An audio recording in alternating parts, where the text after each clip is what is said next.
introduction. I think you may have crossed the line between being purely descriptive to becoming explorational. Although when I think about it, perhaps that's why all of us are here in this room today, not only for our efforts, but for our aspirations, however idealistic and naive they might have been. I just want to tell you a little bit about Emily, because I think for all of us as teachers, there are times in which this exercise is humbling. And teaching Emily was a humbling experience.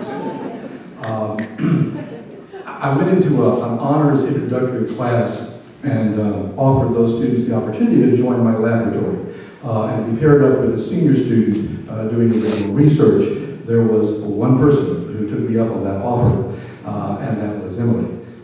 And she ended up doing a research project with another student, a senior, on cognitive wayfinding that was later published in the journal, the Psychi Journal.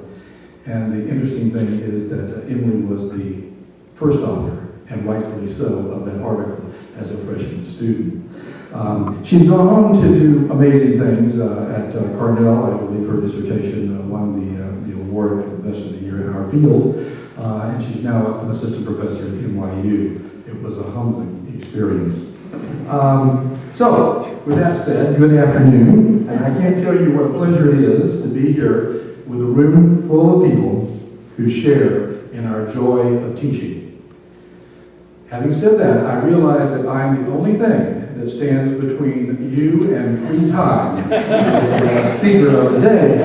And so, in the words of Henry VIII to his first wife, Catherine of Aragon, I won't keep you long. But I will keep you for a while. And here's the deal. My job is to speak, and your job is to listen. But if you finish your job before I finish mine, wait patiently, I'll catch up. One of my favorite quotes is by Jackie Robinson, the man who broke the color barrier in baseball, who once said, "Our lives are unimportant except for the influence we have on others."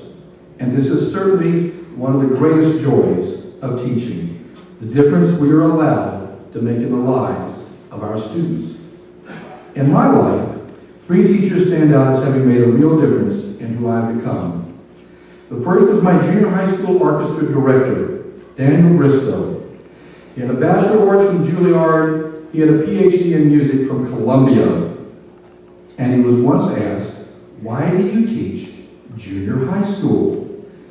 And his answer was, "It was a chance to have a real impact on people's lives."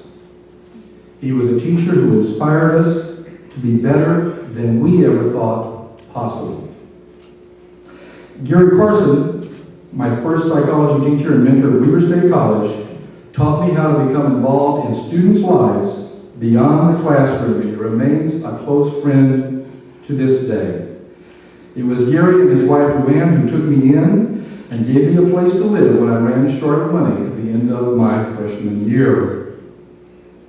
Philip Rickman at Northwestern taught me that real teaching often takes place outside of the classroom, in informal settings where ideas can be nurtured, coaxed, and molded into clarity. Summer get-togethers on the beach at Lake Michigan were the setting for many a dissertation topic. For whatever successes I've had in working with students, I owe a large debt of gratitude to these outstanding teachers, the principles they live by, and that I have tried my best to emulate.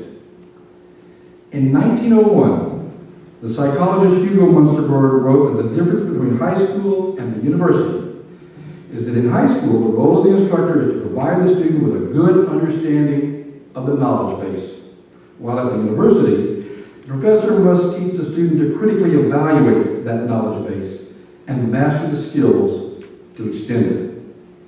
My greatest satisfaction has been finding ways to involve undergraduate students in that critical examination and expansion of the knowledge base. Now, I know that there are some people who would say that's scholarship, not teaching.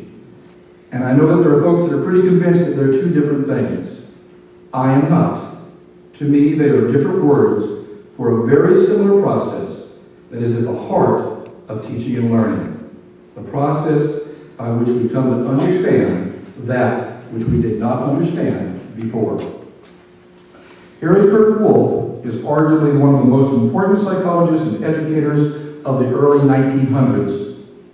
Throughout his professional career, he labored diligently at the University of Nebraska to enhance the education of his students, working with them in what was one of the very first laboratories established for psychology in the United States.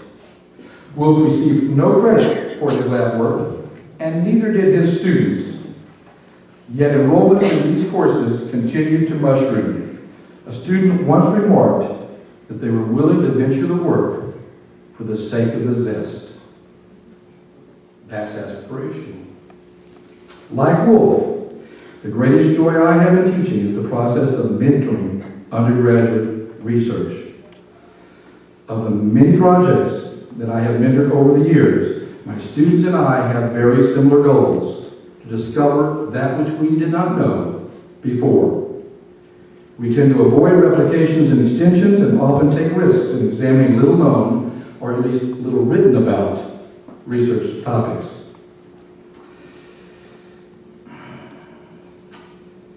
Many students identify this experience as their most significant academic endeavor, and I find that my lectures have become enriched with the results of these student research projects.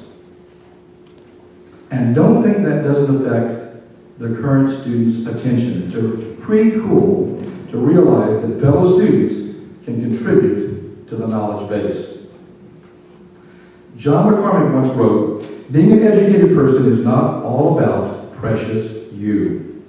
It's not only about your career. Being educated means realizing that there are more important things out there than just your personal hopes and dreams.